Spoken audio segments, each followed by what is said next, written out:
Hello, ladies and gentlemen, and welcome to the Polyhedron Collidecast, episode 78. I'm Steve Tudor. I'm John Cage. And I'm Andy Lewis. We are unfortunately again a man down. Ooh. Mr. Summers can't make it today. He's having some issues. And we are unfortunately a week late. Because unfortunately I'm having some issues. More issues than normal, then. All in all, Yes. January is not going well for the Polyhedron Collider crew. No, it is not. God, no. You're not in the most ideal situation either, is that, Andy? No, I'm not. I'm basically housebound at the moment. It sucks. Is that a restraining order, or is that some kind of tag attached to your ankle? You aren't that lucky, no. My car has been in the garage for over a week. Because it has a minor, well, I say minor, fairly hefty oil leak, so it's being repaired at the moment. The guy said, it'll only take us 2 days, and that was last Monday, so a week ago, at the point of recording this podcast, and it's still got it, and it will be at least another 2 days. He says. Yeah, exactly. So, did you try and drive to a gaming convention there, Andy? I did not, no. It had it when I bought it, so it's being done under warranty, so I'm not paying for any of this, which is good, because it would have cost me a small fortune at this point. It's just annoying I don't have my car. So I'm working at home for most of the time, which isn't necessarily bad, but after 5 days, I'm kind of climbing the walls. Is that why you keep sending us pictures of you playing solo board games at like 2 in the afternoon? No, they're from the night before. How come it's always daylight in those pictures? That's because I got the light on. Uh-huh. I am a strict professional. Natural daylight bulbs, that's what he's using. He's a strict professional board gamer. Yes. I don't know what you mean. Oh dear. And you have been posting a lot of pictures of games, Andy. That's because I've been playing a lot of games. I have managed to get through, God, it must be something like 20 games since the start of the month. Yeah, it is. Well, Alora's on this mission to get my Shelf of Shame down, and it seems to be working. So before we started the new year, she said, right, we're going to track everything we play on BG Stats, or an app. Yes. We've chosen BG Stats. And it seems to be working, because she's very keen on getting everything written down just to see what we play, how many of them. And I'm sure her ultimate motive is by the end of 2020 that there'll be 50 games that we've not played in a year. So they'll be like, right, sell them. No, that's not how it works. But you haven't played them, Andy. That doesn't matter. We have 2021 to play them. Yes. New games. See, I did the same kind of thing. I set up some challenges on BG Stats where you can set up like your 10 by 10 challenge kind of thing. And I did set up my 2020 Shelf of Shame and decided what I would do is I'd also include expansions I haven't played. So I totted up all the games I haven't played and all the expansions I haven't played. And I got to 65 items. That's hefty. That's 2/3 of my collection. Wow. I reached a similar total when I went through all of mine. It was quite eye-watering, really. I know. Yeah, I thought, it's only probably going to be about 20, if that. And I kept going, God, I've not played that, I've not played that, I've not played that. I've got a game and its expansion, I've not played that. Oh, crap. Yeah. Well, I too have been gradually trying to dismantle my pile of shame.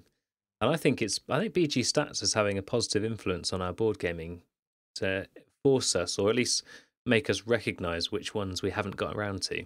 It's Good shout. Yeah, it is good. It is good. It also has turned me into basically the worst of bad winners, because it obviously it tracks your win stats and your lose stats and all that sort of stuff. So yeah. this is now a very severe competition between myself and Alora about who's winning the most games. And it's pretty even at the moment. But that's only if I include games that only her and I have played. It's pretty much 50-50. But if we include lots of other people as well, then I'm a clear winner and she's basically useless. I'm sure that's going down really well. Yeah. I have not become insufferable because of it, I assure you. Andy, you're never insufferable. That's definitely not your middle name. No. Sufferable Lewis, they call him.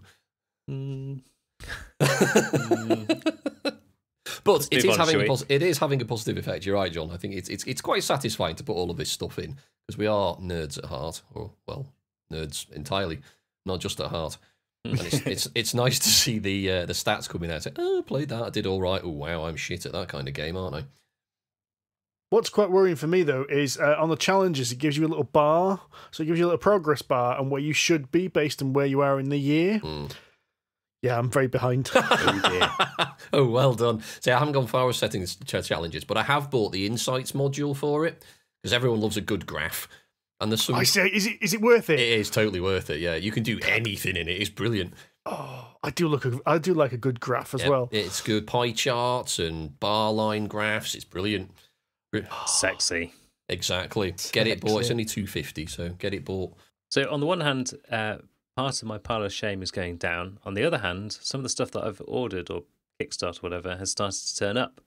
Now, here's an interesting question. Do you then add that to your pile of shame as soon as it arrives, or do you give it a grace period? Nope. No, straight on. That's all right, though, because that's what I've been doing. No excuses. If it's in the collection, then it's either, and it hasn't been played, then obviously it is part of the pile. I'm not looking forward to the day that On Mars and everything else turns up, because that's another 5 to the pile. Yeah. Are you having that delivered to work or home? I think it's going to work, but I don't know. I can't remember where I'm getting it sent. That'll probably be better because the lorry which is going to have to reverse down your road is going to really struggle. Also, they've got a pallet truck at work, so... That's true. I have to drive the pallet truck home. Or just leave it at work and play it at work. Ooh. I honestly don't think we'll have enough time, John. I mean, we're busy enough as it is. It'll take an hour just to set up On Mars, I think. I saw a report from one person the other day saying it took him 6 hours to play it. I can believe that. Now, I've got my copy, and I've had it about 2 or 3 weeks now, and I've read Mr. Paul Grogan, Gaming Rules' video, so watch that. I've read through the rulebook once. I still don't know what on earth's going on, so I feel as if I need to watch Paul's video again, then set it up and try and play it on my own, but I've just not had the opportunity. Everything's been absolutely crazy the last few weeks. But the thing, it's been on the kitchen table ready for me to set it up. And every so often Amanda says, are you going to title it away? It's like, well, when I get a minute, I'm going to set it up. That was 3 weeks ago. Any minute now. Any week now.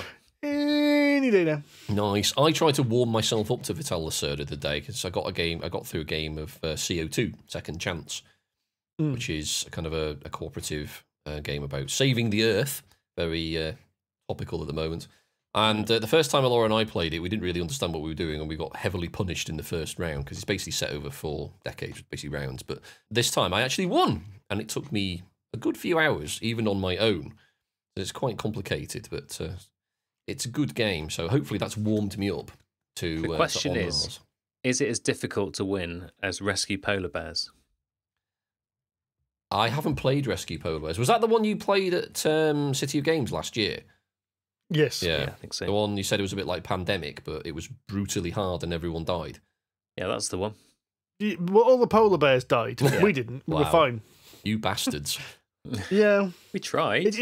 It's one of those games that looks really cute, and yet it's unbelievably difficult. Oh, the polar bears are reproducing. Our little cub polar bears. Oh, they've died now. Oh dear. And those ones are dead. Oh dear. Oh dear. Steve. It's gone wrong again. Run away.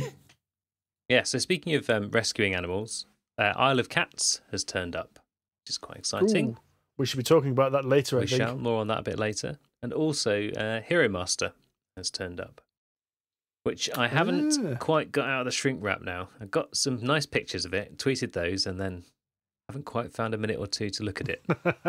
What's Hero Master? It's the one that's we reviewed like a digital version of it when we played it with the designer, and it's the best way to describe it. It's like Munchkin, but good. That wouldn't be hard. It's obviously Munchkin style, and the humour is of a similar style, and you're a Mickey Taker fantasy adventuring kind of thing. But I really enjoyed what we played of it, but it's not going to be for everyone. But have you seen the Broadsword card that they posted? Broadsword. Yeah.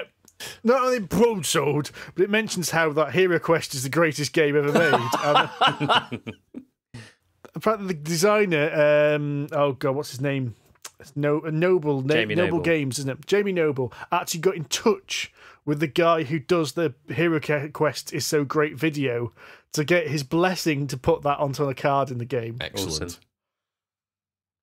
So yeah, looking forward to removing that from my pile of shame, but right now it is firmly on the top. Nice. I've had a few deliveries as well, I think. I've got Big City now, but I played it a couple of times now, and it's quite good. It's mostly pimp, but... Mostly pimp. It really is. I mean, you could genuinely play it with polyominoes rather than bloody great plastic miniatures, but it does look very impressive. And it's actually quite simple to play. I'll talk about it in a different podcast, but that's quite good. So I think you'll both enjoy that. And there was a lot of room for being a dick. Nice. Mm-hmm. I see. Yes. I can see why you like it. Yep, it's good. John will like it, definitely. I mean, there are probably some games that involve dick moves that I don't like. None spring to mind. What else has turned up? Oh, my Cthulhu dice as well. Final set of that, which is nice. So I've got the full set now. Or at least I would have done had they not been wankers and made 11 boxes to go in a 10 storage box. Because they made this is the when you say Cthulhu dice, this is the what are they called? The grimoires. Yeah. They're the Cthulhu type mythos symbol dice. Yes, them. Are they just standard dice? When I say standard dice, are they like generic D&D style dice? Are they? Yes, yeah, exactly. but they've got some kind of elder sign or eldritch sign, I should say, on each set. So like the 20 or the 6 or whatever, the high score on each die is replaced by this symbol. And they're all kind of like marbled effect in these sort of various groovy colours. And they all sit in little grimoires that look like fake little books in this big box. It's very impressive. It's more ornamental than anything else. And Alora has been quite grumpy, having discovered how much I've actually spent on these fucking things. But I can believe that. I've got 6 of them, which I acquired at a not quite so eye-watering expense as yourself. But yeah, they look nice. So that's 6 sets of dice then. I've got 10. And how many do you use? None of them. Some. see, you sound just like her. I don't need this kind of hassle. I can't talk. I've got some beautiful brass dice downstairs that I bought at last year's Games Expo, and I've not used them once yet. I'm just waiting for a chance to actually play a physical RPG. See, this is the problem with Roll20. I've got my 2 metal sets of metal dice here that you can hear now, and I haven't used those since we moved to Roll20, so they're languishing in dice bags now. It sucks. We need to start playing with actual dice and leave that out of the system, I reckon. I think you're right. Problem is, then you have to just keep angling your webcam so you can see what you've rolled. You just tell people. Yeah, we're all honest, right? That's your 5th 20 in a row now, Andy. I can't help the statistics. It's on random. Honest. Speaking of rolling RPG dice, I don't know about you, Steve, but I've been rather enjoying the Glass Cannon podcast. Yes. Now, I put a call out on Facebook just generally for some suggestions for new podcasts to listen to because I was suffering from a little bit of a podcast fatigue of my current playlists. And Ian Schofield recommended this. And then I think I don't know whether you just randomly started listening to it separately. Mm-hmm. But then you mentioned it, and I thought, all right, then let's give it a go. And I listened to like a half a random episode and went, I'm going to have to go back to the beginning with this, aren't I? So I've now gone back from episode 260 all the way back to episode 1. Yeah. And it's like, there's a lot to come here, but if it carries on like this is a good start. Do you know what I really like about this? Mm-hmm. This is like us playing D&D. So what you do, Glass Cannon they're a group of blokes Americans who are playing Pathfinder 1st edition, and they're playing the Giant Slayer campaign. Mm-hmm. Now, what's interesting is I've read through the Giant Slayer campaign because I wanted to steal bits of it for your Storm King's Thunder game, and some of it I have actually used. Interesting. So it'd be interesting to see if you come across those things. If I can spot them. It's interesting that, yeah, so I know some of the things that are going on, but what I find interesting is I've tried to listen to quite a few like D&D podcasts. With the exception of Critical Role, I've always found them a bit too amateur dramatics. Okay. With D&D as an excuse. I mean, some of them it's like it's an hour-long podcast and there's absolutely no D&D rules played at all. You might as well have just been playing an improv theatre thing. But this one I really liked because it felt like they're actually playing a game. I was going to say, that sounds like one of our sessions. Oh, no. Ours are more like the Glass Cannon, where we're playing a game, there's skill rolls happening, there's dice rolls happening. Some of these things actually feel like you're listening to like improv theatre hour. Oh, God. Yeah, at least in this, there's arguments about rules and, people squabbling about petty stuff. And ISO 9001 audits, things like that, yeah. Realistic. Yeah, that kind of thing, yeah. Yeah. So apparently they've got two other podcasts as well, haven't they? They've got a Starfinder one and another one that I can't remember the name of. All I know is that there's a network with other shows, and they keep saying, you should check out all the other shows if you haven't already. And I keep thinking, yeah, maybe at some point. This one's still fun for now. Yeah. What I quite liked about them is they're an hour long, so they've obviously taken their sessions and cut them down.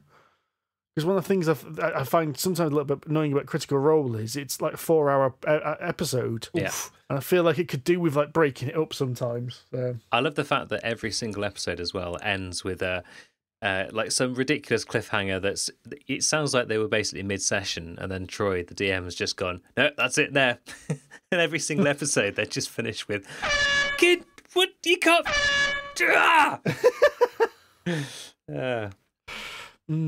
I think they have less predictable end times than we do, or they're so involved in the game that they spot it less. Because I think we're quite often like, oh, it's coming up to 10 o'clock. It's probably going to be a good time to stop now. And Cliffhanger in 3, 2, 1. Exactly. I've pulled a few cliffhangers on you guys where you've all gone, no! Oh, yeah, it's happened. Yes, you have, you bastard. And you open the door, and there's a room full of goblins. You wanker! And that's where we'll stop. I think it's time to talk about some news, gents. I think you're right. Unfortunately, we've lost our regular newsman. I feel like I handed the baton on, and now he's wandered off. Oh dear, you have to pick it up again, John. Ferrets! Have you fed the ferret? I was going to say, have you fed them? Has anyone seen them? I'm not even sure. These pens are in pretty crappy state of repair, actually. He's not been doing his job. Oh dear. Yeah, there's going to be some bad marks in his performance review. Come on, Anchor. So...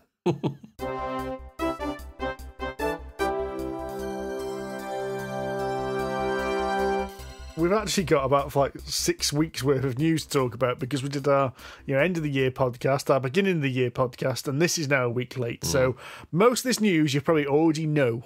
So we apologise if we're giving you late news.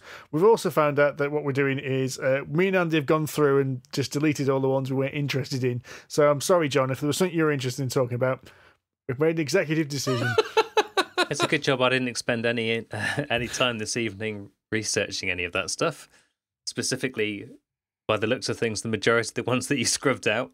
But hey, this is no different to when I used to run the news desk myself. Well, if there's anything in particular you'd like to talk about, John? No, let's carry on. Let's carry on. So the first thing, we're talking about D&D, and we talked about Critical Role. So the first big one is that Wizards of the Coast announced the Explorer's Guide to Wildermount, which is a campaign setting book, similar to the Wayfarer's Guide to Eberron and the Guildmaster's Guide to Ravnica, which is going to be set in the Critical Role setting. So we don't know what the contents are going to be yet, but we can expect new character options, loads of interesting information about the regions and the Critical Role setting, and probably a little adventure, because that seems to be the kind of format they're going for. I think you've got have you got the Acquisitions Incorporated one, Andy? Yes. Yeah, because that's a similar format as well, isn't it? It's like background, character options, here's a wee adventure, and here's some monsters. Yeah, pretty much, yeah. I haven't gone through Ravnica or the other one in a huge amount of detail yet, but they all seem to be much of a muchness. I've also got, actually, weirdly, which I still need to get back to him, Paul from Buster Gaming Group lent me one of his settings, which is actually from Matthew Mercer, which is one of the Critical Role settings. Is it Tadaril, Takerai, something like that? Yeah, that's the older book that he released a few years back, isn't it? Yeah. Which I still haven't read. But I assume, is that in Wildermount, or is that a different setting again? I gotta admit, I don't know my Critical Role very well, because I know the book you're talking about came out to go with the first season of Critical Role, and this one lines up with the second season. I don't know if they're set in the same world or not. Okay. There'll be someone screaming into the podcast. There are Apple iPhones at this point that we Of course. should know this, but we don't. Oh well. We're understaffed today. It's not our fault. Definitely. I'll probably get it because I'm a horrible completionist, but we'll see. To be fair, they've been quite interesting books, what I've read so far. I only got the Ravnica one because somebody wanted to play one of the subclasses in our campaign. But I don't think I'm going to get it. I'm trying to limit myself. I'm doing the whole thing of not buying a D&D book unless I'm going to use it now. Because otherwise it spirals out quite quick. And I've realised I've got campaign books. It's like, it's taken us 2 years to do one campaign. And I've got 3 more campaign books. So that's at least another 6 years of game in there. You've probably got material that'll last you until we're all dead. Yeah. You don't want to look in my chest then. No, that's probably true. FFG. Well, we like a bit of FFG, or at least we used to. Until they started going downhill over the last couple of years, because I don't know about you two, but the last few releases that I've got, things like Fallout and Arkham 3 and a few others, have all seemed to be, and I think this is probably true of the Star Wars Outer Rim as well, Steve, that you mentioned last time. They seem to be all of much of a muchness these days. They don't seem to have been as good as previous years. Yeah, they don't seem to be as exciting me. And as I said, I was disappointed by Outer Rim. I still like Arkham Horror 3rd Edition, but I suddenly realised I've not actually played that since I got it. Fallout, you mentioned Fallout. I'd forgotten I had Fallout. It's fallen out of your memory. I've even expanded it, and I've not played it since. I quite liked it, apart from the ending, which I think is the bit where the arse falls out of the game. Yeah. But it is a nice little game, but there's just better stuff out there. I always seem to be drawn back to Mansions of Madness when I talk about FFG. Well, the reason we're talking about them is that they have announced 2 lots of layoffs. Mm-hmm. They've announced that they're closing their digital studio, and they are completely, well, I wouldn't say downgrading the RPG department. So the digital studio so far had only made 1 game. Now, there's rumour that that's on the mark said a couple more games in. So they were, it's the Lord of the Rings LCG video game they made, and they were supposed to be making a Mansions of Madness video game that was separate to the board game, and they were all supposed to be making a Game of Thrones video game. But I don't know the Game of Thrones one, because what they've done with the other games is they've been like not adaptations. So they're not like it's a 1-to-1 copy. They've made like a twist on it. Okay. Well, at least you get something different when you do that. Yeah, but this is the thing, right? I've not heard anyone rave about the Lord of the Rings LCG video game, because everyone who wanted it has gone, well, it's not the card game that I wanted, and all the computer game players have gone, well, it's just a Hearthstone rip-off with Lord of the Rings art. Right, okay. So they did something different, but not something that was good different. Yes. So apparently, yes, they are closing the digital studio completely, is what I've heard. So we don't know what's happened to those games in development. And they've also significantly reduced the RPG department. So they're still going to be making RPGs, but I think most of it is going to be they're going to be using contracted in writers. So basically, they're going to get the writing done out of house, is what I've heard. Okay. I wonder if this, it probably almost certainly will affect the formally upcoming, I guess now, Mansions of Madness game, like full-blown game on Steam, which I was quite interested in because it's on my wish list, and obviously we've not heard anything from it, and I think it's like well overdue now compared to its release date. Because I had a look at it the other day, and there's just been no news at all. So I assume that's been canned. It sounds like it, doesn't it? Yeah, which is disappointing because I was quite looking forward to that, and I was kind of hoping it'd be better than the most recent Call of Cthulhu game. Oh, was that not good? Was it? It was all right. It was a bit messed up, but it's kind of par for the course for Cthulhu. But it was quite linear, and it wasn't particularly difficult. And it was just it was more of almost like a walking simulator than anything else, with a couple of puzzles. But it jumped around a lot, and it wasn't particularly cohesive. Again, possibly par for the course for Cthulhu games, but it wasn't sort of madness that drove it. It was more, oh right, now they're here, and now we've got into this mansion, but this is now our base of operations, and 3 other people that we've met once in the last 12 hours have just suddenly turned up and decided to help us. It's that kind of really bad storytelling. Badly linked. Okay. Yes, exactly. So it was okay, and it was a bit messed up, and it had some moments in it, but it wasn't brilliant. Better news is that the Mechs vs. Minions publishers are announcing more games. Hurrah! We're a fan of Mechs vs. Minions here in Polyhedron Collider Towers. Who are we? What do we do? I don't know. It's been too long, right? I'm out of the habit. So Riot Games, who are also the people who make the League of Legends video game, have announced they're going to be producing, I think they're going to be doing some more games, but the big one is going to be a game called King's Gambit. Mm-hmm. The only problem is the game itself doesn't actually sound that exciting at the moment, because it sounds a little bit like your generic Resistance style hidden traitor game. But with perfect information. We really liked Mechs vs. Minions, and actually, did we mention actually in our preview? I was waiting to hear if they were going to do something else, and a bit disappointed that we hadn't heard anything yet. I think we did mention something. This isn't the first time I've heard about it, so we probably did. So yeah, so rather looking forward to that. Let's just hope I don't leave this game on the train.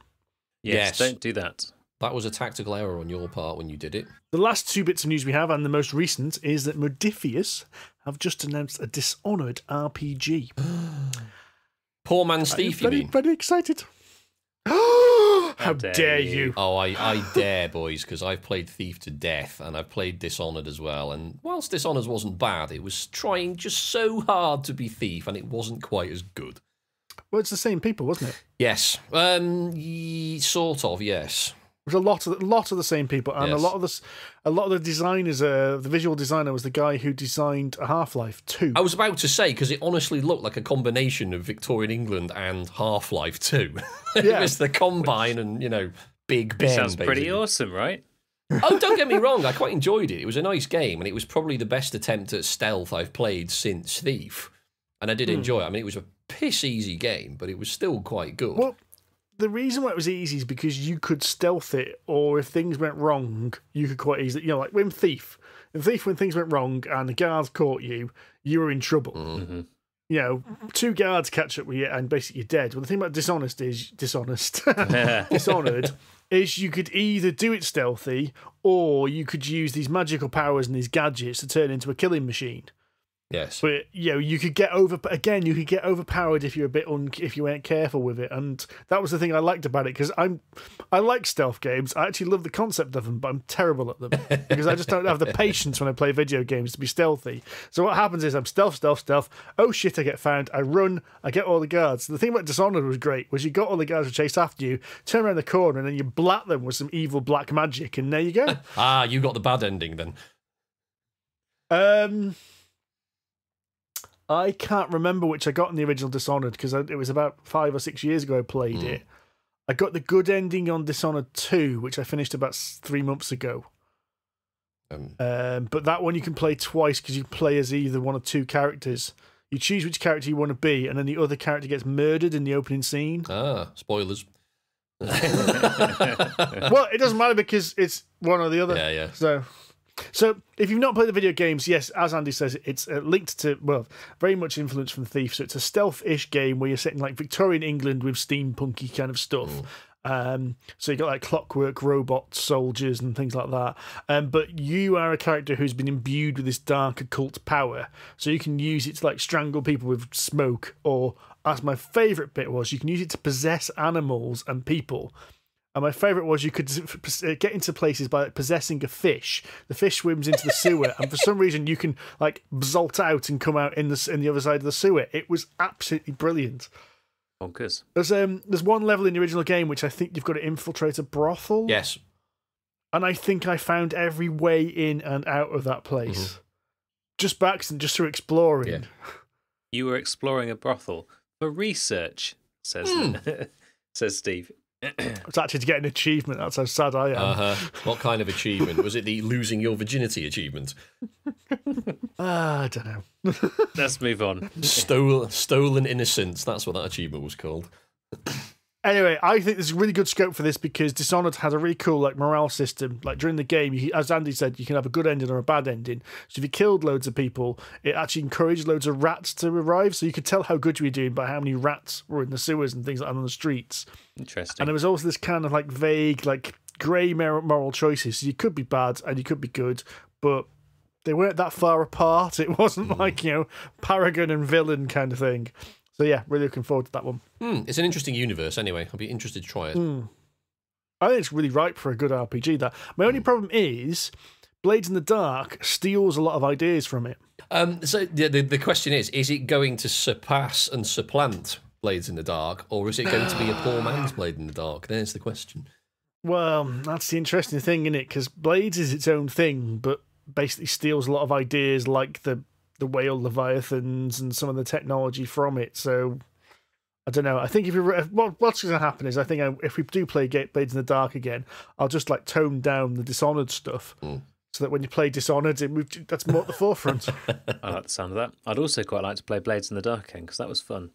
There's a huge list of games I want to play as soon as we finish this D&D campaign. God, yes. Last bit of news before we go on to something else. A couple of Warhammer 40,000 TV series have been announced. You've mentioned this, haven't you? We mentioned the live action one, which was announced last year. Right. They've also announced a animated anthology series. So what I'm hoping for, based on what they described, is Love, Death and Robots, but with 40k. That would be amazing. Okay. Which I'd be more than happy about. Yes, you've mentioned So your just hurry up and make the damn thing. Yeah, you've mentioned your love of Love, Death and the Robots before. I thought it was really, really good, that. It was. You are correct, Steve. Speaking of new sci-fi series coming out, have either of you two started watching Picard yet? I've watched 2/3 of the episode and I had to stop so that we could record this podcast, which is really hard to do. Oh, wow. I finished watching this episode and then started recording this podcast. I planned 20 minutes further ahead than you, John. I was planned, but there's a certain wife that has to return home before I'm allowed to start watching it. So, yeah, pesky traffic. Very, very good. It does look good so far. So it looks good so far. Amanda was not at all interested. Really? As someone who has watched a lot of Star Trek, she thought it was boring. But then again, she didn't like Discovery either to begin with. Well, to be fair, she's right about that. Discovery was a bit bobbins. It wasn't Star Trek, really. But Picard, I think, is brilliant. You should watch it.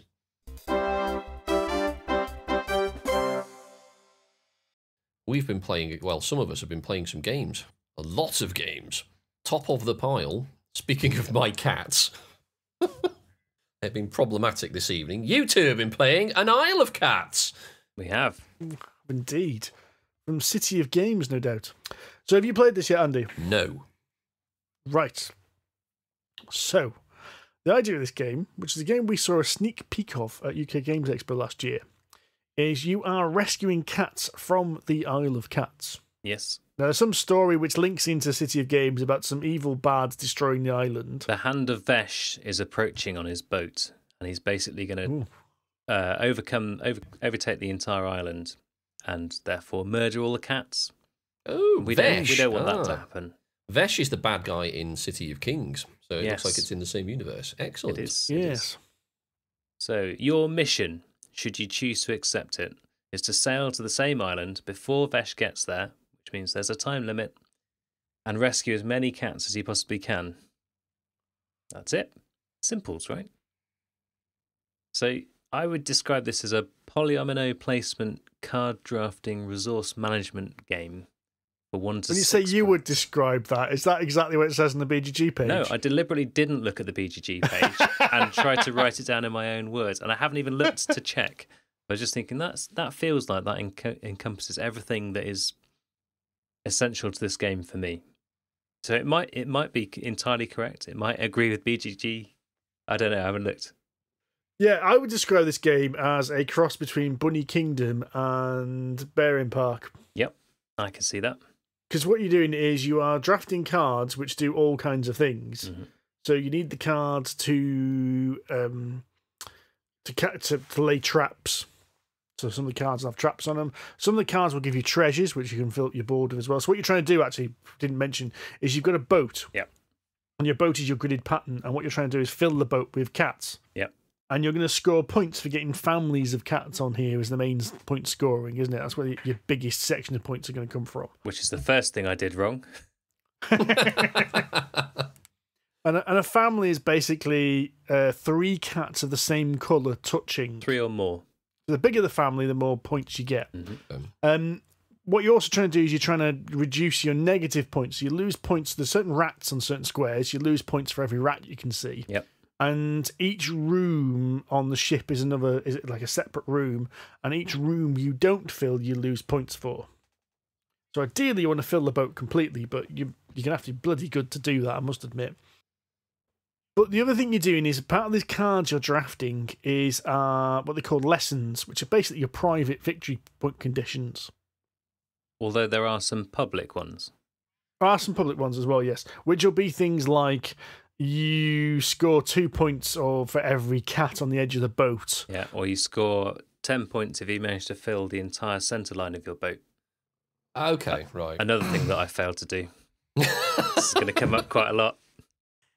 So you're drafting cards which do that. You're drafting these green trap cards because you need trap cards to catch the cats. You have to spend a trap to do so. And you're also drafting these treasure cards, which is basically you plundering the island for treasure as well, which also fills up your board, which are just like piles of gold. So they're other polyominoes. Mm-hmm. That's, in a nutshell, that's basically it, isn't it? Draft the cards, sort out your lessons, which are your goals, and then use them to grab cats. Yeah. The only other little point is that you also get boots on some of those cards, and the more boots collectively that you've bought, so you have to pay for these things, and we'll get to that in a sec.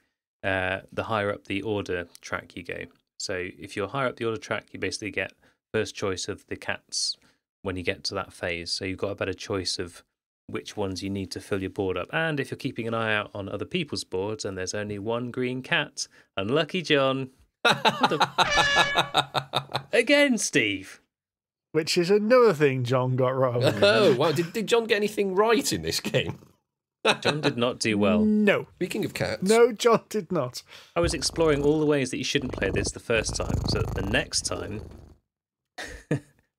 I can have a cat pairing at the... No. What was I saying? That is called atmospheric sound. Like the new Soundscape sound set. If you played Bunny Kingdom, it feels like that at the beginning because you're doing this card drafting. Yeah, and the direction of the drafting goes back and forth as well. Yeah. Mm. And then but then, as John said, you have to buy the cards you've picked. So it's got a bit of that Terraforming Mars thing where, okay, grabbing the cards is one thing, but then you have to pay for the cards you want. Right. And you pay for the cards with fish, which are your money, basically. Mm-hmm. But you also need fish to get cats. Yep. Because you have to bait the trap for them. I see. So when you buy... So basically, your cats are in 2 piles. So one pile is 3 fish a cat, and the other pile is 5 fish a cat.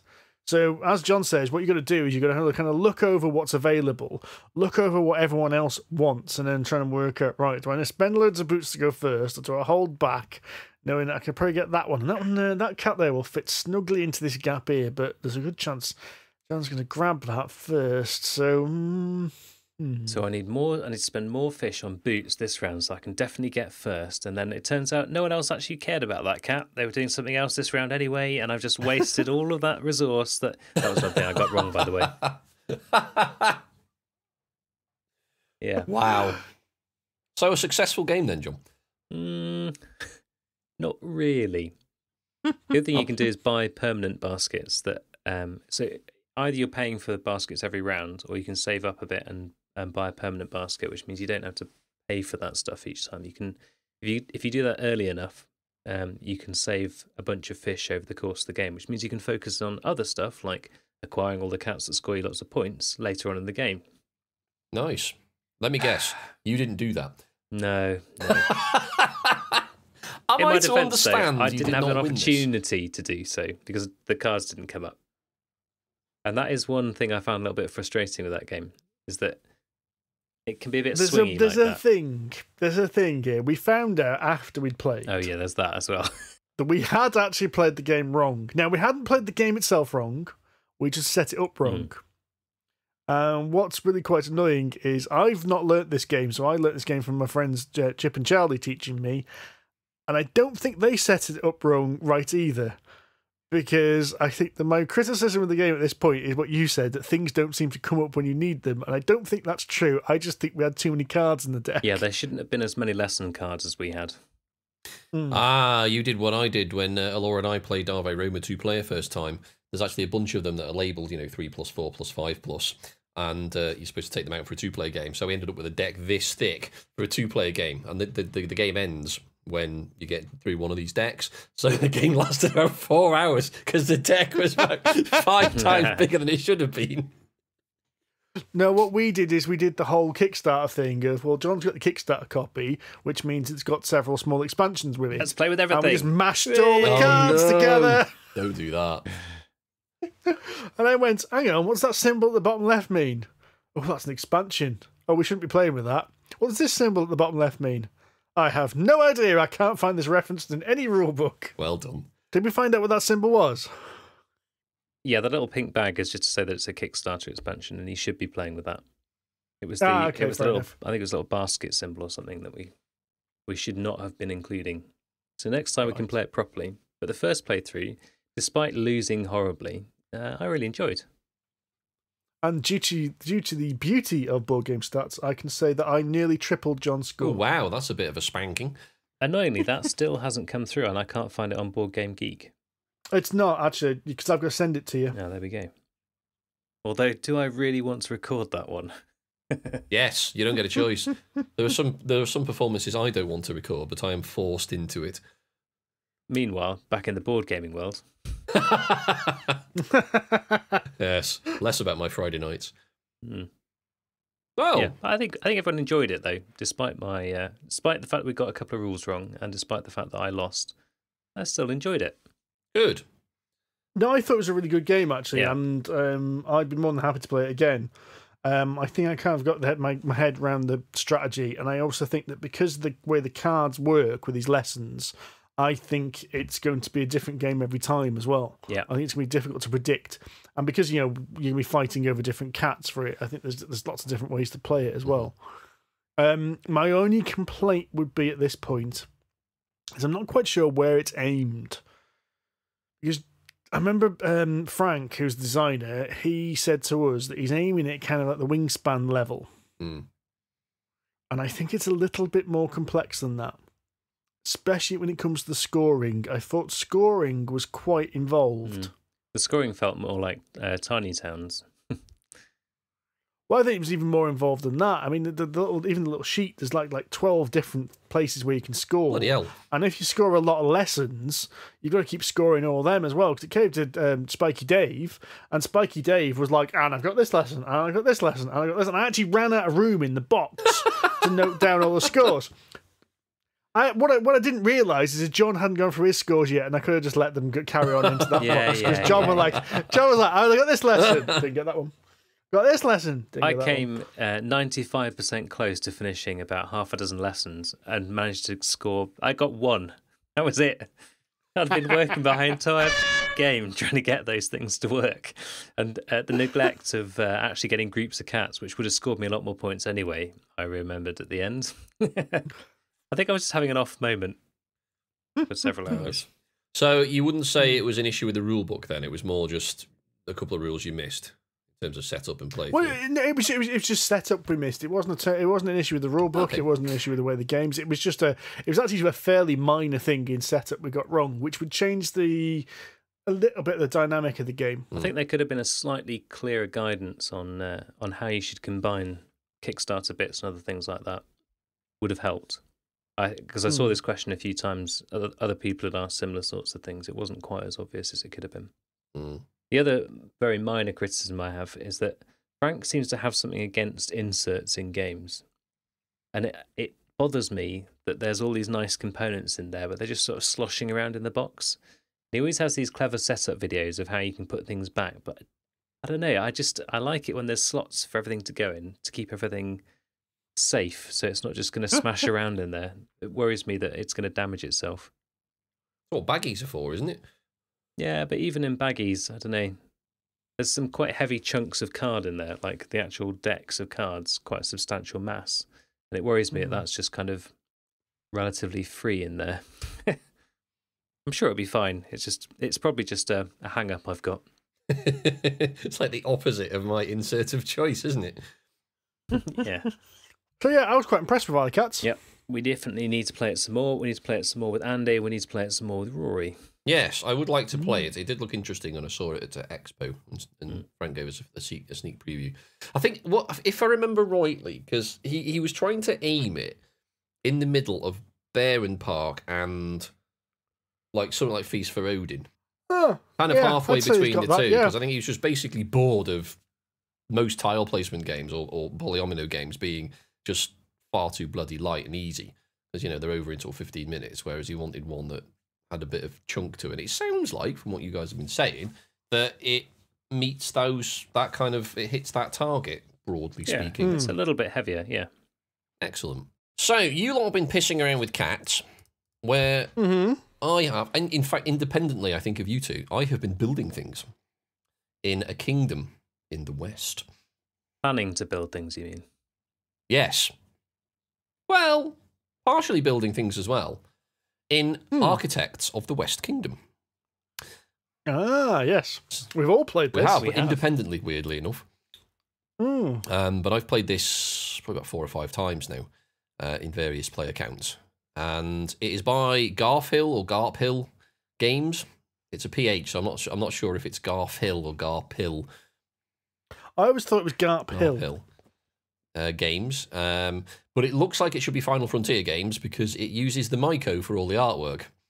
So not to be confused. Oh, is it the same artist? It's the same artist, but not the same publisher. So this is Garphill Games. Because all of Garphill Games use the same artist as well. Yes. Yeah. So they're all related in that regard then. Yeah, the Miko or the Maiko has been very busy for the last few years, drawing lots of games. And Architects is a worker placement game of sorts, in which you are trying to score points by building buildings, or planning to build buildings, one of which can be a cathedral, which everyone's sort of fighting over. And in doing all of these actions, which are many and varied across the board, you are trying to gain, or indeed lose, depending on how you wish to play the game, honour or valour, or something like that it's called, isn't it? Not loyalty. It's honour, isn't it? Something like that. So purple, basically. Yellow are points, purple is honour. Yes. And in doing so, you can rope in a bunch of assistants who will give you one-time or ongoing benefits when you carry out actions. You can also visit the black market to get some stuff, but if you go there too many times, you'll get yourself lifted and thrown in the tower. Yep, and lose some dishonour in the process. Yes. And one of the things I really like about this game is that you can steal other people's meeples. Yes. So this is really the fundamental thing, isn't it? Because what makes this game different to most worker placements is there's 2 things in my view. Number one is when you place a worker down, it stays there. And the reward you get for that space is proportional to the number of workers you currently have on that space. Yeah. So, yeah, most like that. Let's just say the gain of resources like gain of wood. You put 1 meeple down, you get a wood. Following turn, you put another meeple down, so you've got 2 meeples in space, you get 2 wood. Then you keep on going and going and going. And then, as you said, there is an opportunity for you to go to one of the spaces and start kidnapping workers. Yes, which is hilarious. And then you can grass them up at some point in the future. You can grass them up to the local plod, who then throw them all in the tower, and you get paid for it. It's brilliant. Yeah. So you're constantly kind of having to keep an eye on how many of your little meeply chaps are down there in one place, because the more you get down there, the more attractive it becomes to everyone else to dob them in, basically. Yes. Yeah. So there's a nice little balance, isn't there? Because the more things you have down on the board, well, the bigger rewards you're going to get. But as you said, that just puts a big target on your back, because someone at some point is just going to go, right then, I'm having you. Yeah, I found if you have any more than about 3 there, it starts to look a bit tasty. Yeah, when there's 5 sat in one place, you're like, yeah, they're right, gone. They're gone. nom, And the good thing is you don't have to grass them. You just keep them on your board. You're like, Andy, are you going to release those? Nope. No, I'm just going to deny them from you. Exactly. What I like is actually the double aspect of it, because the worker placement spot to kidnap workers is also a put more workers onto get more actions. So you can actually put multiple workers onto that space and then start stealing loads of workers each round. Well, yeah, because it works in the same way as all the others. If you've got a worker there already, you go there again, just hoover up the ball. It's brilliant. So you have to go onto that space to take everybody else's workers off that space, so they can't keep doing it to you. Yeah, there are some mechanisms that allow you to return them from other people's stashes, rather annoyingly, but it's still good fun. Removing huge groups that people have painstakingly placed in the places that they need them. Like, but you wouldn't, John. Why would you do? Oh, you bastard! It's not even helping you. You're just doing that to be a dick, aren't you? No comment. But I mean, it's one of these beautiful games that really meshes together really straightforward mechanics and really great iconography with a thinky game, but it's not too thinky and it's not too long either. It's over quite quickly actually once you start knowing what you're doing, because you can get through a game in about 45 minutes. It's weird because there's quite a few moving parts. Because you actually got the architects, which is, that's the whole point of this game, is you need architects in order to build buildings. You have cards in your hand, which are the buildings, which is basically your big victory points. You've got the architects, which you need to build them, and every single architect will give you some kind of bonus, which is... The problem is, I'm getting confused now between this and Paladins, because they're both very similar in the way they're structured. Do the architects give you an instant bonus as well, or is it just an ongoing bonus? It was a mixture. Some give you straight away, and some of them that gain you benefits throughout the game. Yeah. So you've got that to think about. You've also got to think about this honor track, because the further you are up the honor track, it means the better some action places become, but it blocks you off from some other action spots. Whereas conversely, at the other end, you stop paying taxes, so everything starts being cheaper. But you can't go to certain spaces because your honour isn't good enough. Yeah, And the big one is the building the cathedral, because the building the cathedral is kind of like another big point thing, scoring points, which gives you two ways of scoring points. You can either build a cathedral or you can build your own buildings. And I said all these little moving parts are going on, and I think at first it seems rather complicated, but it actually isn't. Agreed. Yeah. It's very straightforward, and you as players, you kind of control when the game finishes. Because every time you want to build something, be it a building or construct the cathedral, you have to put a meeple down, and you lose that meeple permanently. You're kind of eating into your own resource.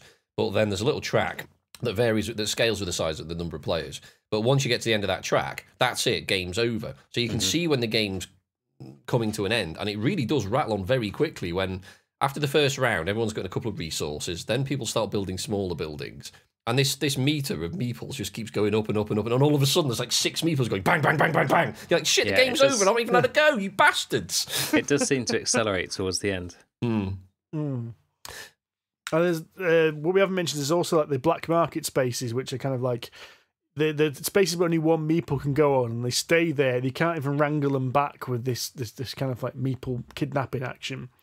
They stay there until the taxes get collected, which is something that kicks off a certain amount of times during the game. And if at that point in the game, if you have too many people in prison, then you get given a debt, which is one of those that I've noticed this in we'll talk about Paladins in a future episode, but it's one of those things where if you keep it as it is, you'll lose points at the end of the game. But if you manage to flip it over, so clear it, it's worth more points, positive points to you. And I think it's a really great mechanic. That's a really good thing. Like sometimes getting these things is not a bad thing, because if you can actually flip them over, you end up with more points than you would have at the beginning. In fact, on that point, I've only played it once, but my impression is that it's worth being bad to begin with, because everything's cheap for a bit, and then smashing yourself back up the honour trail so that you're good by the end. You are not wrong, Mr. Cage. I've played it now a few times, and I've done exactly that in my sort of latest couple of games, and it's mostly worked for me. Because you can just go to the black market, get a massive great pile of goods, And then, so basically, in 3 or 4 actions or 3 turns, you just go right, cathedral, cathedral, cathedral, cathedral. All of a sudden, you're 4 places up the cathedral out of 5. No one can catch you. And because the number of spaces near the top of the cathedral diminishes, so you've got to get up there quick to get the big points. Yeah, once you're up towards the top of that, people can't actually even overtake. Correct. So once you're up there, you're getting 10, 15 points, which is a big chunk of points. If you get to the top spot, even better. But the good thing is, they just can't catch you. Of course, it does mean that, yes, your honour is kind of screwed and you're not allowed to. You can't go too far down because, as Steve says, if you get too far down this honour track, you're not allowed to contribute to the cathedral. Remind me, who won the game when we played, Steve? Guess who won? Was it Amanda? Yeah. Yeah, okay. In fact, when we played, there was only 2 points between the first player and the 4th player. I found that in every playthrough I've had, there's only been about 2 or 3 points between top and bottom. It's a really, really tight game like that. Now, you've criticised games in the past like this, Steve, for being a little too balanced. Yeah, I do. I'm gonna have to play it more to find out. And I've played it 2 or 3 times now, and I've not felt this was an issue. But this is the thing. If after a few more games it's still only a few points, I know what you mean. There's a balance between a balanced game, which is too balanced, whereby it doesn't matter what you do, you can score the points. Yes. And there's a difference between a balanced game where everyone's working hard and ends up with pretty close points. Now, I genuinely think this is in the latter category. I don't think it's too balanced, but I don't know. Well, I think that one of the things is because of this whole thing about kidnapping workers on spaces. It means that if someone is moving ahead, there's a way to penalise them.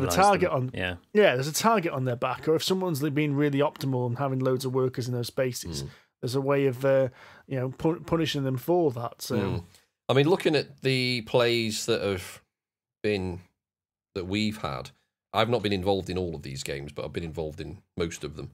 There's been a spread of points from 15 at the bottom all the way up to 47 at the top.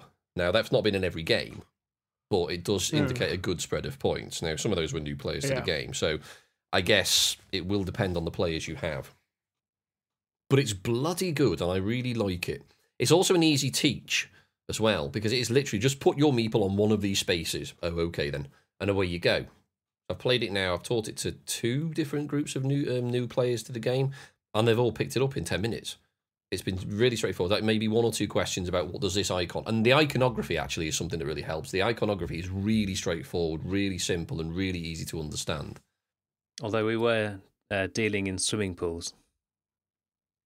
The marble counters, my wife decided were definitely swimming pools, not something... not counters of marble. Well, because it's the pale blue. Oh, yes. Yeah. Excellent. So from then on in that game, it was just... Yeah. I'll swap that for 2 swimming pools, and then away I go. What was the winning score in your game, just out of interest? 34. Okay, yeah. The last game we played. It was fun. Kaz and I enjoyed it. It scales really nicely as well. As having played it, I was surprised it works quite well with 2 players. Yes, it does. Yeah. I was quite surprised at that. Yeah. The one thing that scales quite nice, and you can be really nasty about this. This really does bring out your inner dick. Is that for 2-player game only, you can the kind of capture people action. You do it twice, not once. Yes, which is really powerful. You can basically take half your it is. You can take half your opponent's miniatures off the board in one fell swoop. This is really nasty. So I did. And Laura was cursing a lot. You're going to release those? You've got 8 of them. No. Yeah. But yes, proper Andy move. Yes, very good game. Really, really like it. Very glad I jumped on the recent Paladins Kickstarter to get this as well. So. Yes, and there will be we briefly mentioned Paladins. There will be a 3rd game in the series because that's what he does. Oh. That's what Carp Hill and Shem Phillips do. So there will be a 3rd, another West Kingdoms. I don't know what it is. There's also going to be an expansion for Architects. Yes, I've heard of that. Which I'm already hearing a good buzz about because apparently some people have already played it.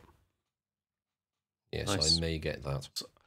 which I think that's going to be on the Kickstarter. I think you can pre-order it direct from Carpill Games, which I think is a bit pricey, but I've heard it's going to be on the next Kickstarter as well as an add-on. Sounds good. It's probably the best way of doing it then. Yeah.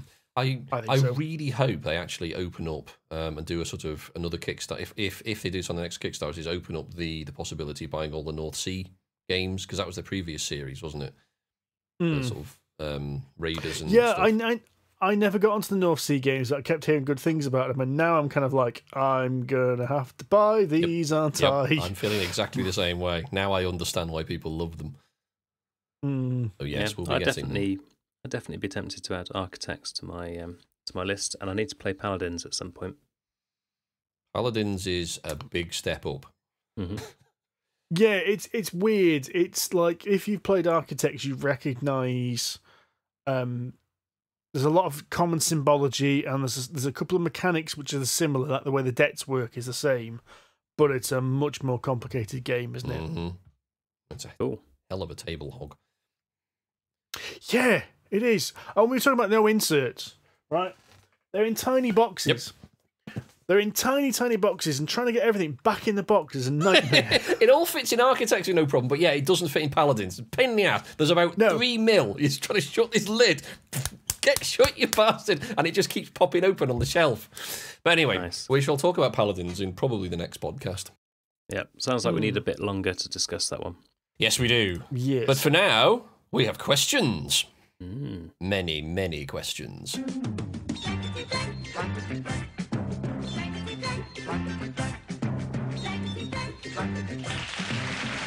So, I'll start with a question from Kevin Young, who asks, the last time we played a game of this blank, Andy was playing with his blank under the table. What the hell is this? Cards Against Humanity?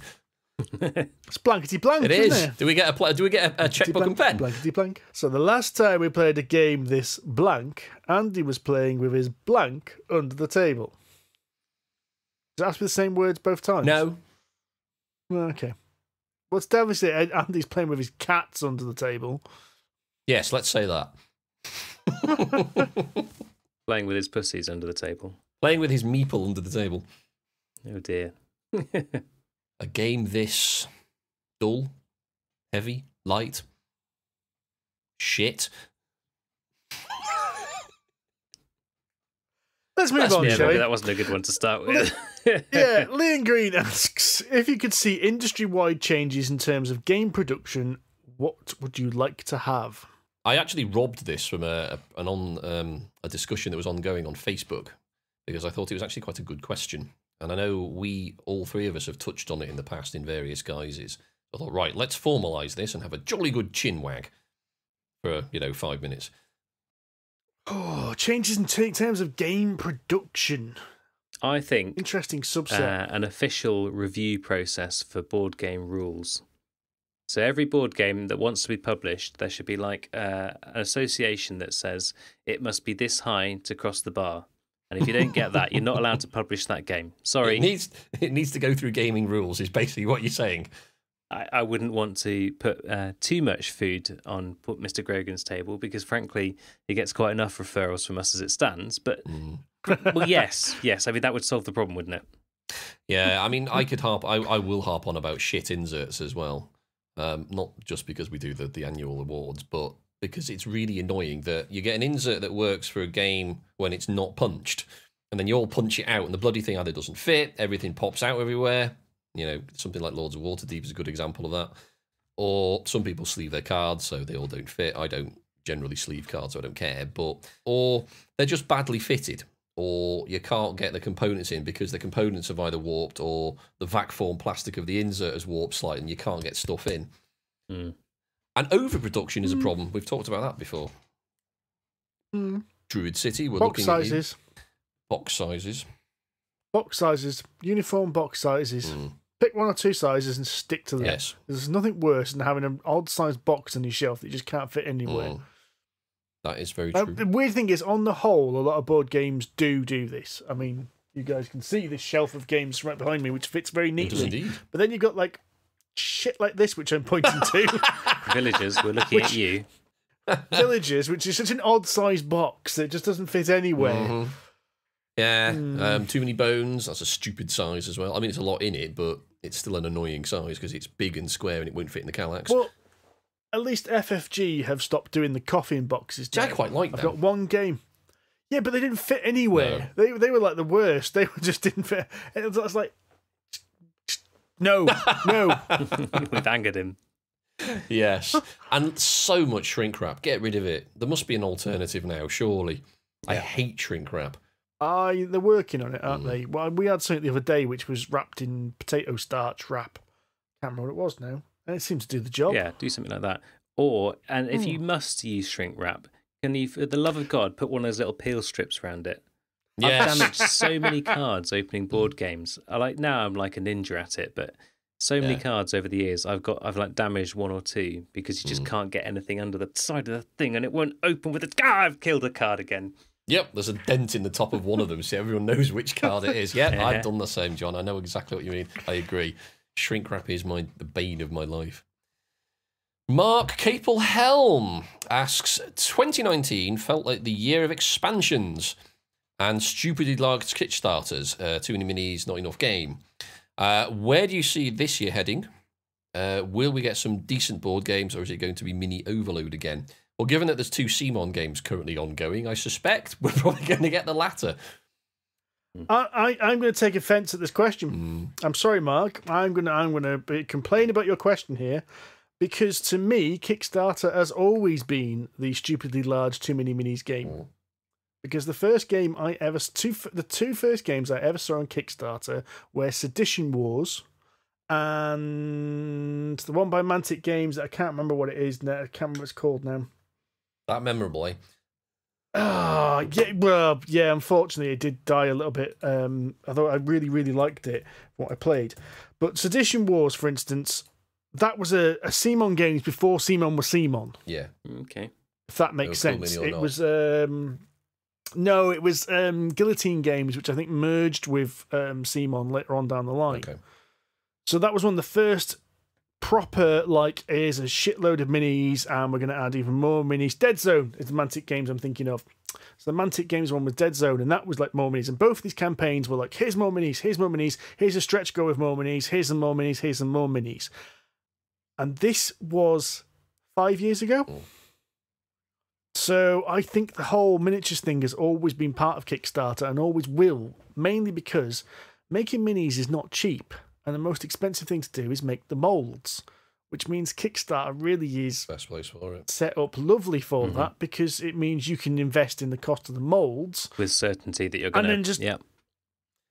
and then make as many miniatures as you need, knowing the molds are there in case you need any more.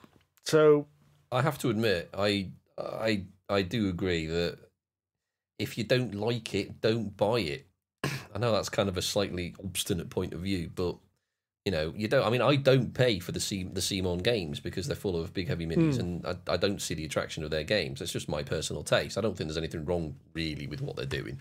You could argue that their business practices potentially taking advantage, but that's another argument. But I think in terms of the companies are free to stick in as much as they like, and if you don't like it, don't pay for it. One thing I will say, though, that I think would have been nice is give people an option whether they want, say, standees or miniatures. That would be nice. Or make the minis an add-on or something like that. See, I know everyone keeps saying this, but I'm sure from a business point of view, it's a really stupid idea because you've got to pay twice as much. So what's going to end? You're going to have to pay for all the artwork of the standees and all the cardboard for the standees, but then you still got to pay for the tooling and the injection molding cost of the minis. And also, who in their right mind? I mean, unless it was like a massive price difference, if there's one version that's got all these shiny minis and one version that's only got standees, how many people would actually go for the standees? You'd be surprised, actually.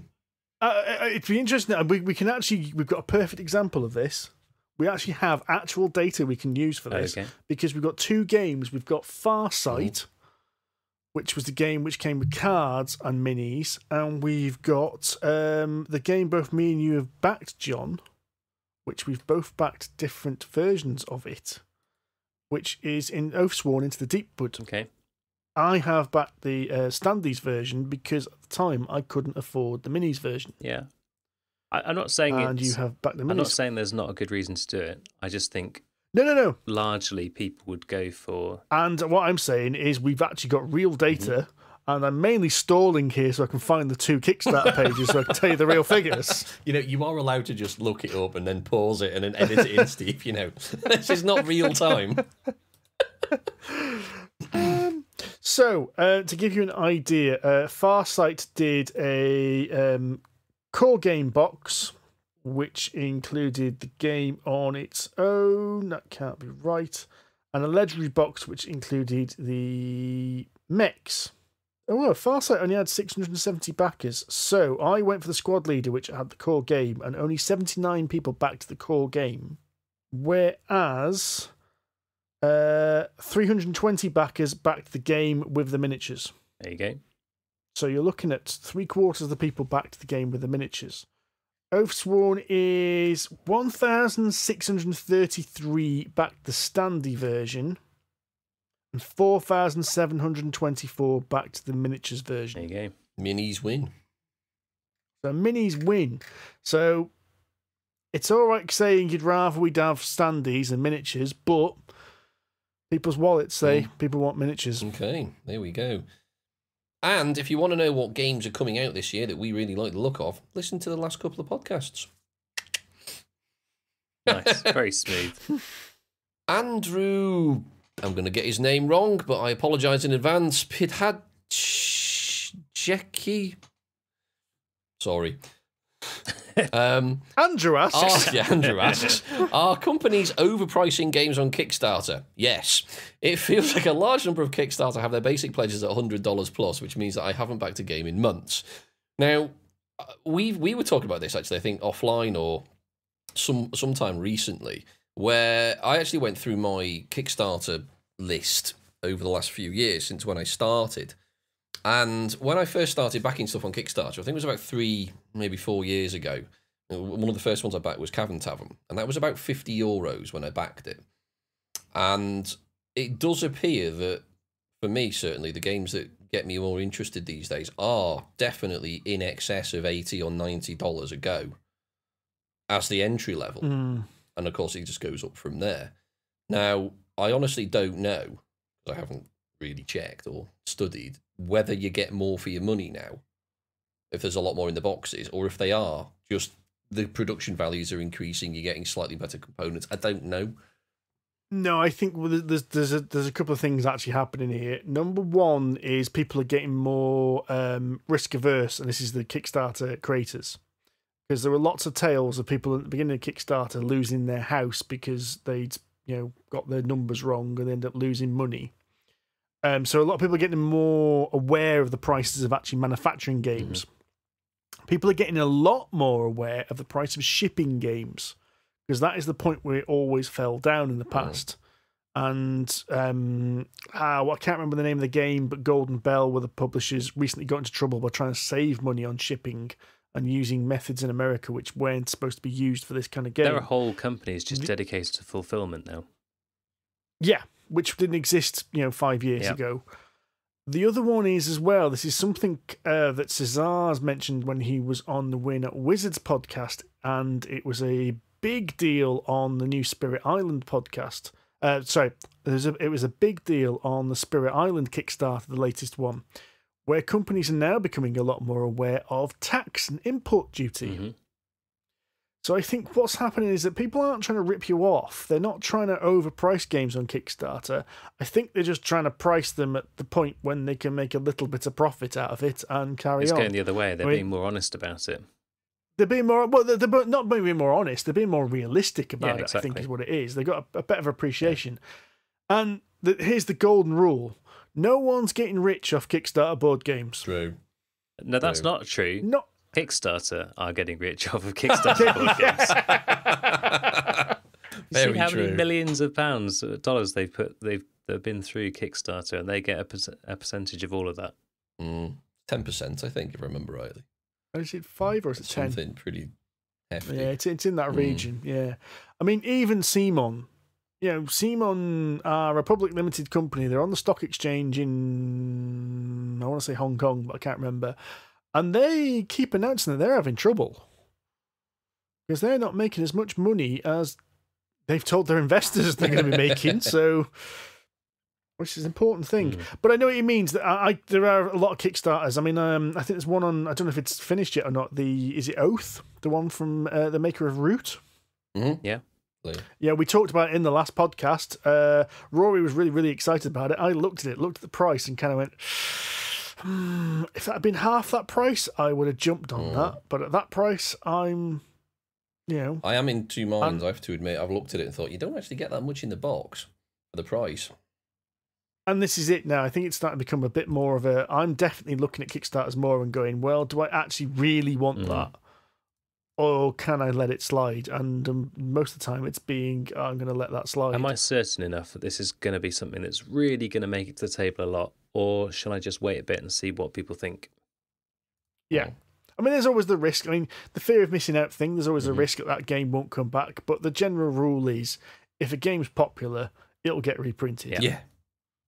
With the possible exception of Glory to Rome. Is that one that you didn't back by any chance? Oh yeah, I didn't back. That was one of the first Kickstarters, and that's the one where famously the guy lost his house. He lost everything on it. Wow. And it was a reprint. It was a Kickstarter. He took the reprint to Kickstarter because he knew this was a great game. And see, the original version was made really cheap, and it's made with like clip art, so it looks awful. Whereas he paid artists to make like a proper one. It's called the Glory to Rome Black Box Edition, and apparently, he lost everything. Better? Can you hear me now? Yep. Yeah, okay. Is that better? Hurrah. Oh, hopefully that's Is your thing still recording? Yeah. Yeah. It's the same problem we've had on Roll20 a couple of times. Because it usually starts. It's just the sound goes absolutely crazy. And honestly, it did sound like somebody put a microphone in your system. Oh, that's weird. I thought because I can hear the trickling from my aquarium behind me. That's genuine running water, but okay. Yeah, maybe it was that. I don't know. If you can't hear it now, then obviously not, because he's been doing it all night. Okay. Anders Kronholm asks a few questions. So he says, his main one is, I've got an old friend going back 25 years with whom I refuse to play board games with. He knows exactly how to push my buttons and maybe do an actual table flip some 15 to 20 years ago. Do you have any nice friends like that? Friends with whom you refuse to play even co-op games? I'm pretty sure that if Rory was here, he would say, yes, these guys. These three, to the three of us. Not really. I'll be perfectly honest. I don't like playing any game with dice with Kaz. Is that right? Because she cheats. Yeah, okay.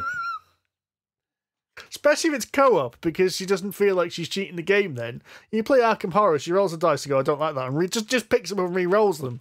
Like, you can't do that. I'll go and just keeps going until she gets the results she wants. She goes, right, I've done it. Yeah, that bothers me as well.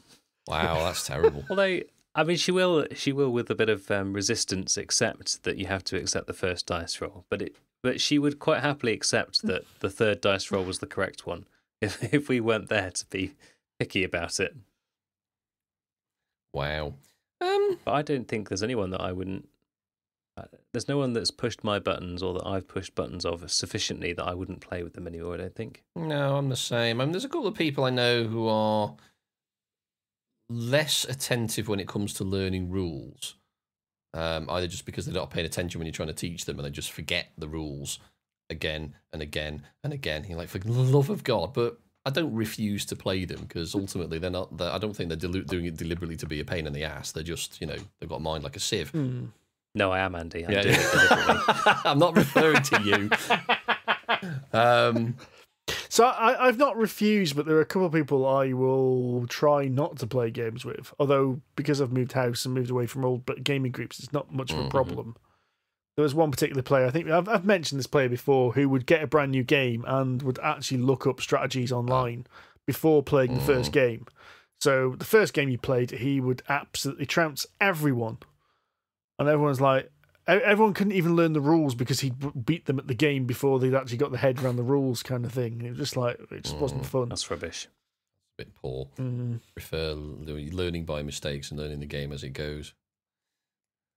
But, Yeah. No, I don't really have anybody I absolutely flatly refuse to play with. So the second question Anders asks is, what was your personal hidden gem of 2019? Oh, God. Oh, I know. Shobu, which I never actually managed to get a copy of. Oh. This is by Smirk and Dagger Games. It was the game with 4 little wooden boards and pebbles and a little rope. Oh, yes, I remember you mentioning I was them. really excited about. Really enjoyed playing it at the UK Games Expo. Apparently, Smirk and Dagger tried to send me a copy, which got lost in the post. And after about 3 months of badgering, I gave up chasing it. And it's really expensive to get it from America, which is apparently the only place you can get it. Oh, no. Like the shipping basically doubles the cost of the game. Ouch. It's not a massively expensive game, but it's every time I think about it, it's like, oh yeah, I still haven't got a copy of that. I'll have a look. No, it's still out of stock in the UK. Yep, it's still ridiculously expensive to get it from America. God damn it, because I really enjoyed it. It's really fun. So if you can find a copy, that's my hidden gem. Excellent. I don't think I have a hidden gem. I think most of the stuff I received in 2019 I really liked was fairly big profile stuff. Other than Big City. There was nothing hidden about any of them, was there? No, God, no. Both physically or yeah, in terms of publicity. Deep Madness, definitely not hidden. It was impossible to hide that. What else was there? I see Big City, maybe, but because you two hadn't heard of it. But it's closer to 2020 when I actually received it. But no, there's nothing really that springs to mind for that. No, I can't think of any. I'm looking at all the games I played in 2020 and 2019. Sorry, and nothing's really jumping out as a hidden gem. Oh, Clinic. I've mentioned this in the last episode because I don't think many people are having much of a buzz about this. I was really impressed by Clinic. That was the more complicated Dice Hospital one, right? Yeah, like Dice Hospital without the dice, so it's more like a straight up Euro. Yeah, I'd never heard of that one. It's actually an older game, but they did a deluxeified version in 2019, and Adam got hold of his copy of that. I would say that because I'm not hearing anyone else talk about that, and I really think that's a nice little game.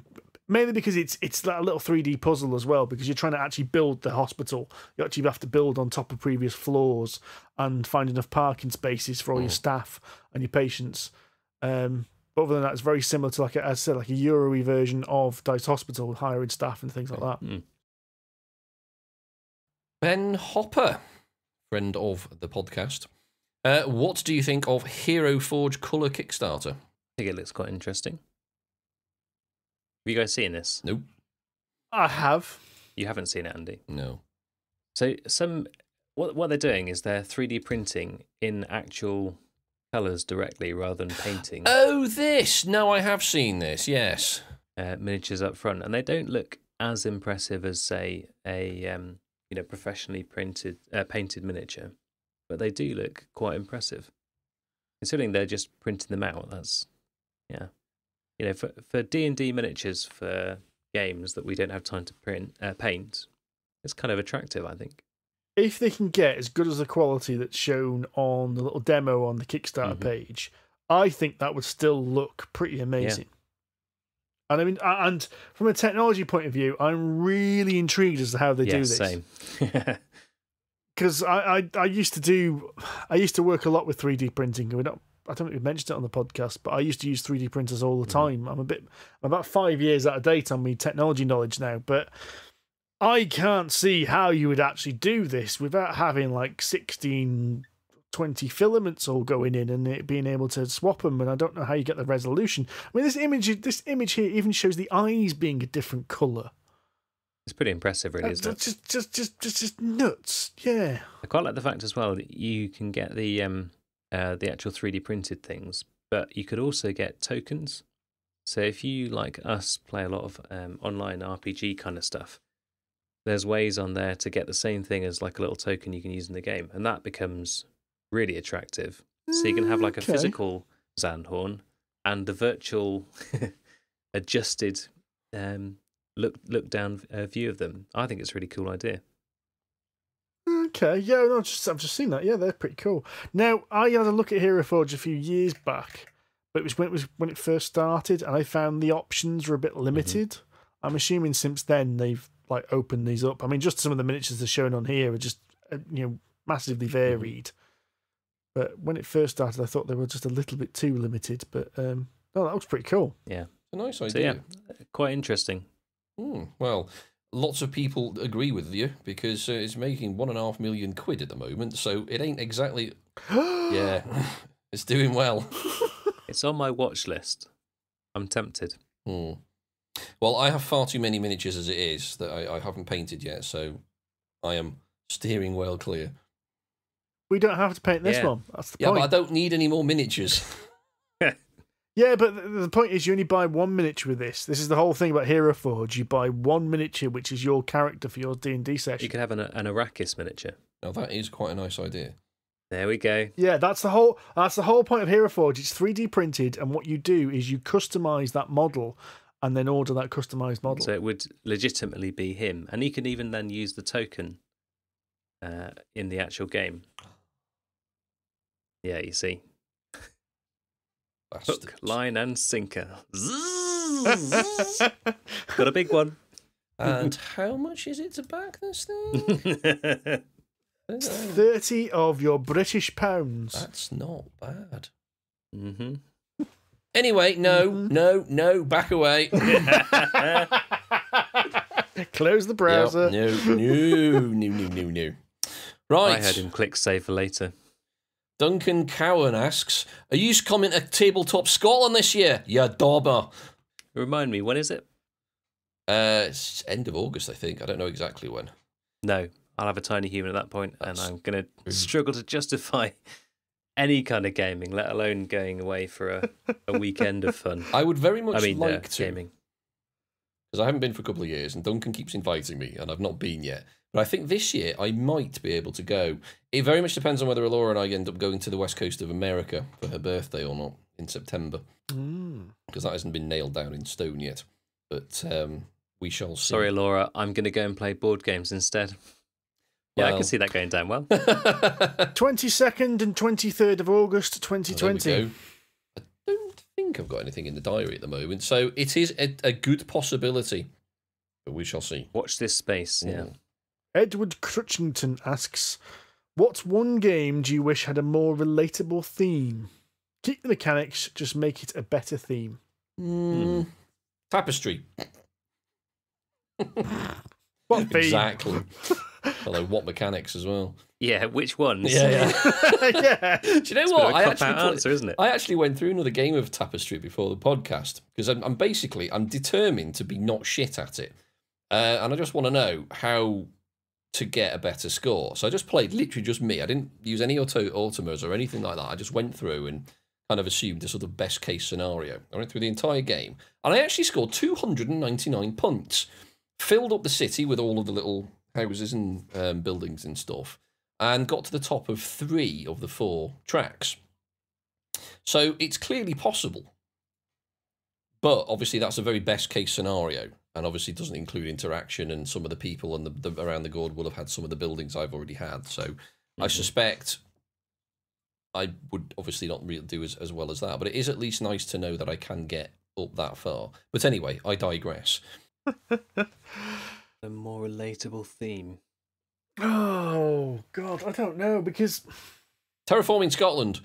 The thing is, though, this is a difficult one because you end up with games like Terraforming Scotland or Clans of Caledonia, which we like the mechanics, but it's utterly themeless, and you could literally reskin the game into anything else, and it wouldn't change. Well, the weird thing is, you play Clans of Caledonia, and it's so similar to Terra Mystica and Gaia Project, which are, 2 themes, fantasy and, planetary exploration. Yeah, it's... I can't think of one because there's not many games I can think of where the theme has kind of put me off again. Yeah, I agree.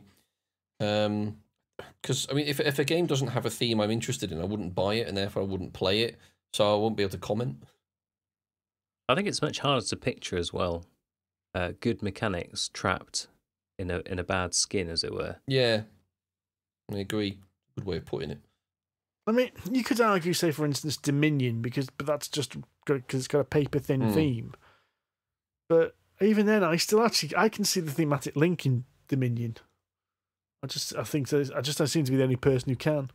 I don't know, because you get to this point where, I mean, we've talked about this before, that we really like games where the theme and the mechanics are intertwined. You know, the mechanics feed the theme. Like, I mean, Viticulture is a good one. You know, if you're filling wine orders, you're growing grapes, and they are part of the actions. Or what other ones are there? Some of the Fantasy Flight games are pretty good like that. They're more theme heavy, but they still have mechanics that feed the theme. And without one or the other, you wouldn't have that game. So I'm not quite sure how you would do this. Well, the examples I was thinking of is there were a couple of board and dice games that came out. So Multi-Universum was originally a game about delivering pizza. And The In-Between was originally a game about overthrowing the current king. Yeah. And apparently, mechanically, the games didn't change much. See, that's just the reskin, though. That's like Clans of Caledonia. You could just reskin it. Well, that's what he's asking. Which games would work better with a reskin? I don't think it would matter, because if you're just reskinning a game, it doesn't matter. That's the point, because it's the mechanics that drive it. That's why I'm a little confused at the question. Okay. Well, I think the answer is that you need mechanics that fit with the theme. Agreed.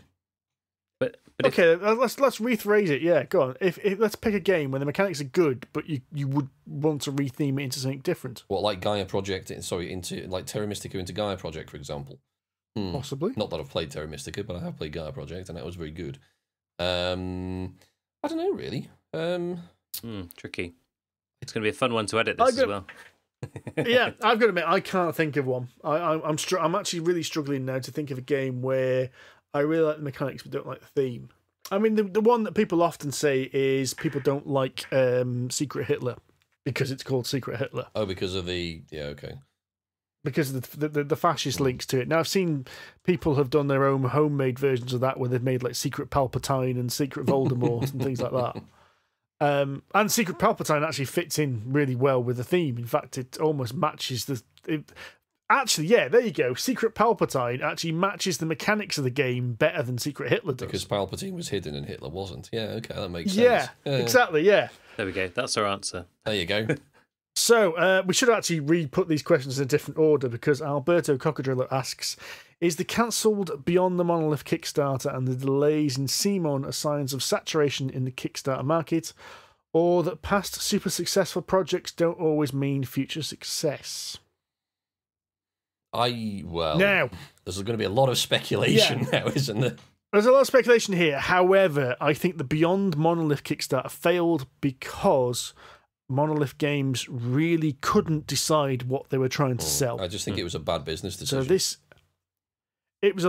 that was a massively bad business decision because that was a Kickstarter which the vibe about what it was going to be a couple of months back was nothing like what the game actually ended up being. So the advertisement, what I understood it to be, was they'd said, you've got all these amazing miniatures, which we talked about earlier. You've got all these Kickstarters with all these boxes full of miniatures, and you're not using them because they're locked in that box game over there. Mm-hmm. So what if you could play one game which uses the miniatures from loads of games? What they basically said is, you both played Conan, haven't you? No. Sorry, no, John, you've played Conan. Andy, you've played Batman. Yes. Well, Batman and Conan both use this river system for activating the bad guys. And Batman introduced a 2-player version where you can both play as the bad guys. And you both use the same activation system. And my understanding of what Beyond the Monolith was going to be a way to use that system to play different games against each other. And apparently they got buy-in from CMON. And what they're going to say is originally you'd be able to use your Conan miniatures against Blood Rage miniatures. Whoa. Okay. So it would basically provide the stats for all the Conan, for all the Blood Rage miniatures in these little, and another one of these rivers, as they call it, which is the injection molded piece of plastic which you use to move things around. So basically you'd be able to play this game with miniatures from other games. And it was, as I said, Blood Rage was the one they were pushing because you could actually see how that would work. They're the same scale miniatures. They look very, very similar. And you could see easily how that would work. Problem is, the Kickstarter came out and it appeared to be just a way to flog all the Conan miniatures again. Right. You think they were just basically finding a way to shift old stock? Well, I don't think it was shifting old stock. It just seemed to be, I mean, as we said earlier, they've already paid for the molds for all these. So it seemed like a way in which they could, and they were selling all the Conan adventures with it as well. So these are all the scenarios for playing the normal Conan game. I was like, what is this? And it was really difficult to work out exactly what the Kickstarter was aiming to be and what it was, because there were pledge levels quite literally all over the place. So I think that was really bad planning on Monolith's part, and they've said they're going to go away and rethink it because it didn't get as much money as they wanted within a certain amount of time, so they pulled the plug on that. As for CMON, yeah, I think CMON have basically bitten off more than they can chew for now. I'm still waiting for Bloodborne. There's no sign of that coming out. They had problems with Trudvang Legends and Trudvang Legends. Ank's round the corner, apparently. These Marvel Chibi's game is around the corner, so... Little from column A, little from column B, then. Yeah, potentially. There's definitely, I mean, the second part of his statement, past projects definitely doesn't mean future success, because if you design a dud, people aren't going to buy it. It doesn't matter how much good stuff you've done in the past. And it's weird because... like Oathsworn did Gangbusters, but that was a new company with a new kind of game, and I think there's a little bit of CMON fatigue happening because CMON are now running every single Kickstarter with this exact kind of program. It's exactly the same. They announced they trickle feed all these stretch goals, which they knew what they were these stretch goals in the quotation marks were going to be right from the start. So everyone can kind of see behind the curtain now and go, well, the excitement of waiting to see what that stretch goal was going to be is no longer important because we know we were going to get it anyway. Yeah. It's a bit rubbish like that. So, I mean, why they just don't go, right, this is everything. Go hog wild and see how far you can get. I get pretty sick of emails from Kickstarter, to be honest. Like, all I really care about is if I back something, I've already made the decision that I want to go through with this. You don't need to upsell it to me every day. Yes. And then I wonder why I sometimes miss the fulfillment requests, because you're just inundated with like 1,000 emails from Kickstarter. It just gets lost in the noise as to which ones you actually need to do something about. Yes, update 87. We've changed the colour of Darth's tunic. And you're like, I don't care. Yeah. Just tell me, A, when it's shipping, and B, if I need to give you some money. Yeah. Already said that I want to give you some money. Just tell me when, all right? Exactly. No, I agree with you there, John. My Gmail inbox is just absolutely overloaded with Kickstarter updates. I need to put a filter on it. Or backless games. No. Let's not go crazy. Yeah, that's one baby steps here. Let's not treat the problem. Let's treat the symptoms. Right, and that'll do us for today, I think. So, thank you very much for listening. We have been Polyhedron Collider. If you actually enjoyed us, please give us a review on iTunes or your podcast platform of choice. And you can chat to us if you'd like on Twitter. Now, I have shared the Polyhedron C with Rory now. So, if you're speaking to someone on Polyhedron C, it could be me, but it's most likely to be Rory at the moment because he has seemingly more spare time than I do at this point in time. Have you given him the keys to the cookie jar? I have indeed, which involved some faffing around with key codes and verification codes. But if you want to chat to me, I am at Wahothel Madenga. I am at Sonic H with a 0. You can find me at John_Cage. And if you want to find Rory specifically, when he's not, going off and doing other fun things, you can find him on Rory J. Summers. We are also on Facebook, and we have a Board Game Geek Guild, which is number 2726. If you fancy a bit of D&D action, you can find us on twitch.tv/Polyhedron Collider, and then sometime later on youtube.com/user/Polyhedron Collider. Sometime later. I'm not even going to promise a time now. Just sometime later, eventually. Oh, good Lord. And, of course, you can find additional news, reviews, articles, etc., opinion at polyhedroncollider.com. Thank you very much for listening. We have been Polyhedron Collider. Tatty bye and happy gaming. Tatty bye. Catch you later.